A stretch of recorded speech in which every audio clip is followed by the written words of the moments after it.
a través de Twitter por el Ministerio de Salud de ese país. Es el número diario más alto desde el inicio de la pandemia. 7.705 nuevas infecciones por COVID-19 durante el mismo periodo, la segunda más alta que Polonia ha reportado y por debajo del récord del pasado jueves de 8.099. De todas maneras, este número que es alto y es preocupante, casi diría alarmante, al lado de los 30.628 registrados por París y los 47.000 en el Reino Unido de la Gran Bretaña, realmente es un cuadro de situación que se vería como menor. De todas maneras, la infraestructura de Polonia sanitaria tampoco es la misma que la de Francia o la del Reino Unido de la Gran Bretaña. Dame el pronóstico del tiempo, por favor. Buen tiempo para lo que queda del día, Pepe. 25 grados de temperatura máxima y el cielo estará algo nublado. Quiero saludar y agradecer el tiempo de espera en línea a Ariel Korenberg, que es economista. Ariel, un saludo muy cordial. Un saludo grande, ¿qué tal? Bien preocupados, muy preocupados. La verdad es que las variantes estaban desordenadas, se han desordenado mucho más, por no poner un término bastante más severo. No para de subir el dólar, claro síntoma de desconfianza, el desempleo por las nubes, estratosférico, y el gobierno que parece más enredado en la discusión política con algunos sectores de la oposición que en meter mano al asunto. Yo no sé si porque no sabe, porque no quiere, porque no puede. Ariel, ¿qué ve usted? Veo que llegamos a una encrucijada, a una bisagra, estamos entre, como se diría, siempre uno recurre a mitologías griegas en los momentos críticos, entre dos monstruos de aquella mitología, entre el Escila de la hiperdesocupación y el Caribe de la hiperinflación. Ahí en el medio se ubica el presidente, no solo porque tenemos un sistema presidencialista, lo pongo al presidente, y no precisamente al ministro de Economía o al presidente del Banco Central, sino porque el partido de gobierno así lo determinó, de que no hay funcionarios en este momento. Total, yo soy independiente, disculpame, y en este momento lo que sucede con el dólar está totalmente determinado por la crisis política que en ciernes.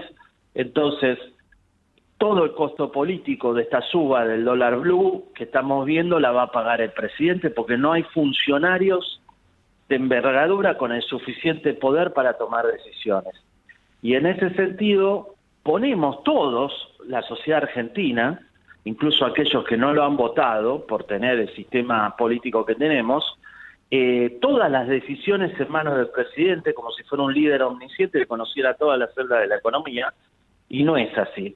De tal manera que, para no ir a lo que está pasando el día de ayer o esta mañana con el tipo de cambio, esto se desató a cortísimo plazo con la señal de que Guzmán dijo una cosa un domingo, acordate, hace 2 semanas, Sí, hace nada. de que no iba a ir al ultracepo, y el lunes fueron al ultracepo. Entonces, se trasladó las indecisiones y contradicciones de la palabra presidencial, ahora se ven clarísimas cómo trasuntan en todo el esquema de gobierno.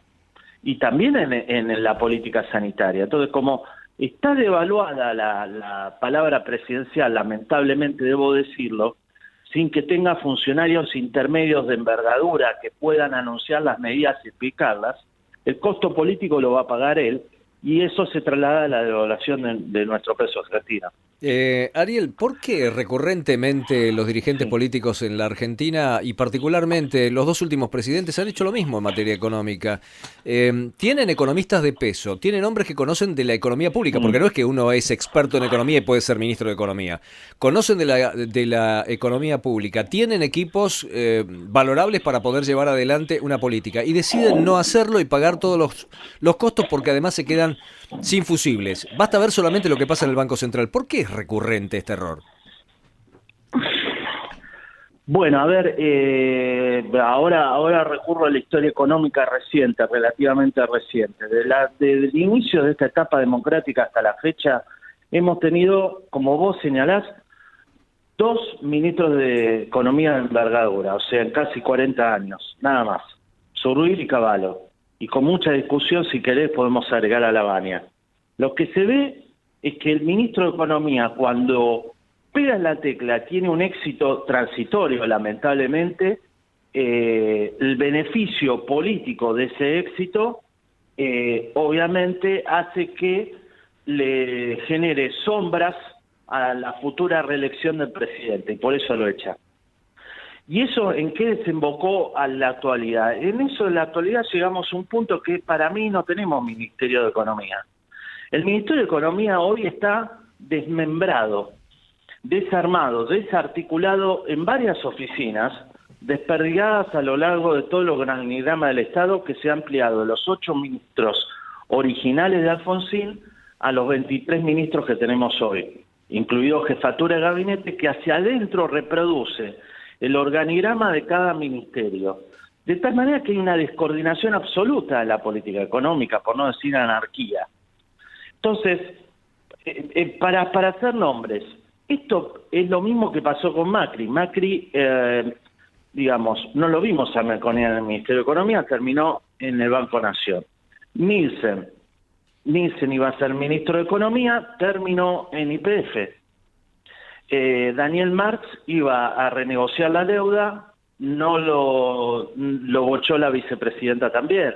Es decir, la intuición que uno tiene es que la vicepresidenta, con su resentimiento y su priorización a sus necesidades personales, impide ejercer el poder y poner ministros de Economía de envergadura que estén de acuerdo con la orientación principal del partido del gobierno, que tengan calle, como lo han tenido Nielsen o Daniel Marx, o de última Martín Regalado, que tiene unas ganas bárbaras de ser ministro, por el resentimiento que le generan en la anterior gestión, donde ha sido criticada. Y así estamos, pero esto es más profundo todavía. ¿Por qué?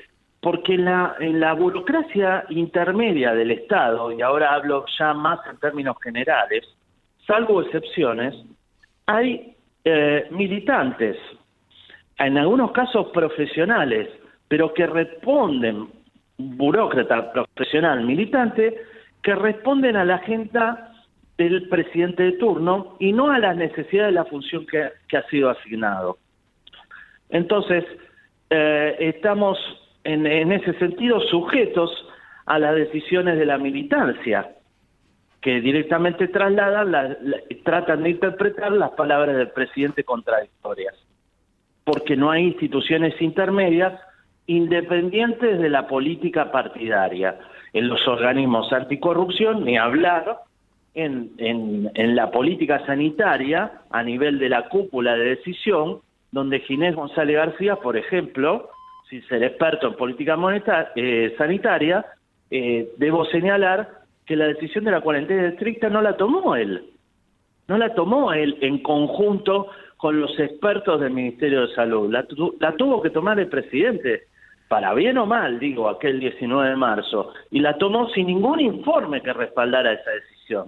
Y aún lo estamos esperando. Eso trasladado a la política económica y es lo que estamos viviendo. Estuvimos trabados meses enteros en la decisión de qué íbamos a hacer con el dólar ahorro de $200, imagínate. Claro. ¿Por qué?